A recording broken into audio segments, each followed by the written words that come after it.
जय गुरुदेव। तो भक्तजनों, आज मैं आपको नीम करोली बाबा जी के भक्त रामदास जी के बारे में बताती हूँ।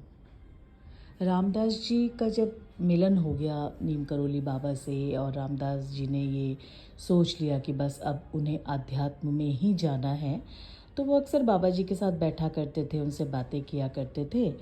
तो एक दिन उन्होंने कहा, बाबा जी मुझे बताइए ना, मुझे राह दिखाइए और मैं कैसे अध्यात्म की तरफ जाऊं। भारत तो भरा हुआ है आध्यात्मिक गुरुओं से, और जहाँ देखो वहाँ पूजा की बातें होती है और अच्छी बातें होती है, जो कि मेरे देश में नहीं है। तो मुझे ज्ञान दीजिए। जानते हैं बाबा जी ने क्या कहा? बाबा जी ने कहा, रामदास सुन मेरी बात, सिर्फ मेरे साथ चिपक के मत बैठा रहे। तू जा, भारत भ्रमण कर और जितने भी गुरु तुझे मिलते हैं ना, सबके सानिध्य में रह थोड़ा थोड़ा। मैं सच बोलता हूँ, तुझे हर किसी से कोई ना कोई सीख ज़रूर मिलेगी। रामदास ने कोशिश की, कहते हैं उन्होंने प्रयास किया और वो गए, लेकिन बार बार पलट के वो फिर नीम करोली बाबा जी के पास आ जाते, क्योंकि उन्हें इस चीज़ का अच्छा खासा आभास हो चुका था कि कुछ तो है नीम करोली बाबा जी के पास, जो रामदास जी को अपने भविष्य में दिखाई देता था कि उनका भविष्य कैसा होगा इनके सानिध्य में रह के। तो फिर ना वो एक बच्चे की तरह हट करने लग गए कि मैं कुछ नहीं जानता महाराज, मुझे आप दो, मुझे कोई एक ऐसा मंत्र दो कि मैं जो हूँ बस भक्ति में रमा रहूँ, और ऐसी भक्ति कि जो भक्ति मुझे पार लगा दे। बाबा जी हंसे, बोले बहुत नटखट और ज़िद्दी है तू, नहीं मानेगा ना? अच्छा चल बताता हूँ। देख, अगर तू मेरे सानिध्य की बात करता है, मेरे साथ रहने की बात करता है, तो मैं तो सिर्फ राम नाम का जप करता हूँ, क्योंकि मैं जानता हूँ इस नाम में कितनी बड़ी ताकत है। ये नाम कैसे कैसों की ज़िंदगी को बदल देता है। तो रामदास के भी प्रश्न बढ़ते जा रहे थे।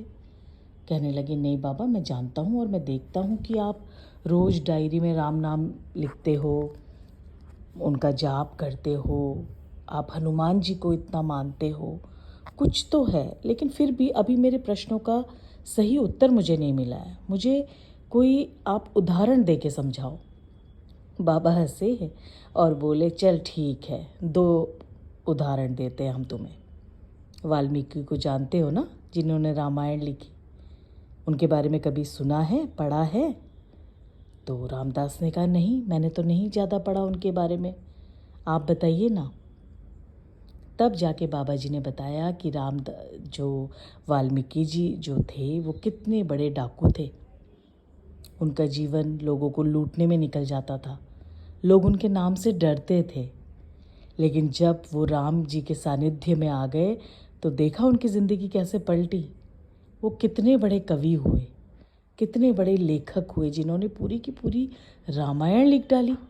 और इतनी खूबसूरत रामायण, इतनी प्यारी रामायण कि एक एक शब्द अगर आप दिल से पढ़े तो हर अध्याय में कभी आप रोएंगे, कभी आप प्रफुल्लित हो जाएंगे, कभी आपको बहुत सारे राजनीतिक कार्यों के बारे में मालूम चलेगा, आपको पता चलेगा कि कैसे कैसी राजनीति होती है एक राजा के परिवार में, कैसा प्रेम होता है भाइयों के बीच में, कैसा बलिदान होता है एक पत्नी का, और कैसा भक्त होता है, कैसी भक्ति होती है।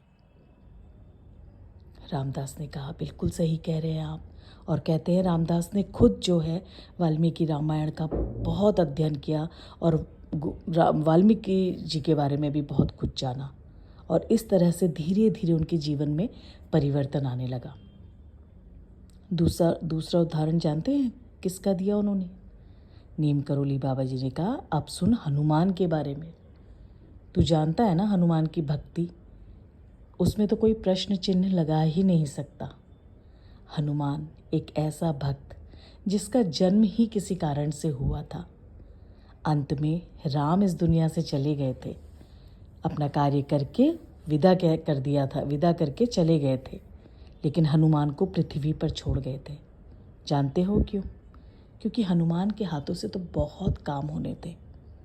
और जब राम के सानिध्य में वो आए, जब उन्होंने राम की शरण को पूरी तरह से ग्रहण कर लिया ना, तो इतना बड़ा समुंदर भी पार कर गए, बिल्कुल बिना सकुचाए।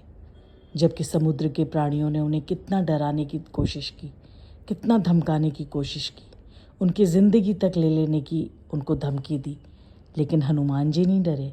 जानते हो क्यों? क्योंकि बस राम राम राम से उनका दिन शुरू होता और राम राम राम से ही उनका दिन ख़त्म होता। और रामदास को ये भी बताया कि जब हनुमान से पूछा गया कि राम तुम्हारे जीवन में कहाँ आचरण करते हैं, कहाँ क्या भक्ति है उनकी, तो हनुमान ने अपनी छाती चीर के दिखा दी। और क्या था उनकी छाती के अंदर? राम। तो समझिए भक्तों, राम नाम में बहुत बड़ी शक्ति है। हमारे सनातन धर्म के जो ग्रंथ हैं उनको कभी ध्यान से पढ़िए आप लोग, ज़्यादा मत पढ़िए, और उस भाषा में पढ़िए जिस भाषा में आपको अच्छे से समझ आए। और फिर देखिए अपने आप आपकी ज़िंदगी में परिवर्तन आएगा। कोई दुखी होता है मेरी नौकरी चली गई, कोई दुखी होता है मेरे घर में कलेश है, कोई कहता है मेरे पास पैसे नहीं है। अरे एक बार सच्चे मन से राम का नाम लेके तो देखिए, उनके सानिध्य में जाके तो देखिए, अपने आप आपकी ज़िंदगी में परिवर्तन आएगा। आपको किसी का इंतज़ार नहीं करना पड़ेगा। तो करेंगे भक्तों, आप भी रामदास की तरह राम के नाम को अपनाएंगे। रामदास जो कि एक अंग्रेज थे, जिनकी ज़िंदगी में सिर्फ़ और सिर्फ नशीली दवाइयाँ थी, जो ज़िंदगी को बहुत ही बस मज़े में लेना चाहते थे, है ना? कैसे बाबा जी के सानिध्य में आके उनकी ज़िंदगी पलटी कि उन्होंने अपना नाम ही रामदास रख लिया। ध्यान से सुनिए इस नाम को, राम के दास। और अपने आखिरी पल तक बाबा के साथ बिताए उन्होंने। तो ऐसे ही अगर आप भी सच्ची भक्ति करना चाहते हैं ना, तो बस राम नाम का जप कीजिए। और सुनिए, मन मन में मत जपिएगा। जब भी आपको पूरे 24 घंटे में 5 मिनट का भी समय मिले ना, तो राम जी का नाम लिया करो। एक दूसरे को नमस्कार प्रणाम की जगह राम राम बोला करो। और फिर देखो कैसे आपके दिन पलटते हैं। हाँ, विश्वास बनाए रखना होगा। उनके विश्वास पे शक मत करना, उनकी भक्ति पे शक मत करना। अगर आप दिल से उनको मानोगे तो वो दिल से आपके साथ चलेंगे। वो आपके बहुत अच्छे दोस्त हैं। वो आपको कई बार चेक करेंगे, आपकी परीक्षा लेंगे, आपको कठिन से कठिन परिस्थिति में डाल देंगे। जानते हैं क्यों? ये देखने के लिए कि कहीं ऐसी परिस्थितियों में आपका मन तो नहीं डोल गया, आपका विश्वास तो नहीं हट गया। नहीं, जैसे अपने घर में हम अपने बुज़ुर्गों को रिस्पेक्ट देते हैं, इज़्ज़त देते हैं, वैसे ही आपको नीम करोली बाबा जी की अगर बात माननी है तो राम नाम की भक्ति में अपने आप को डुबाना होगा। सुंदरकांड का पाठ करिए, बड़ी शक्ति मिलती है। राम नाम का जप करिए, बड़ी शक्ति मिलती है। राम भजन करिए, बड़ी शक्ति मिलती है। बस एक बार करके देखिए। आशा करती हूँ आपको मेरी बातें अच्छी लगी होंगी। फ़िलहाल आपसे विदा लेती हूँ। बोलिए मेरे साथ, जय श्री राम, जय गुरुदेव, जय हनुमान, जय सिद्धि माँ। आप सबका भला हो।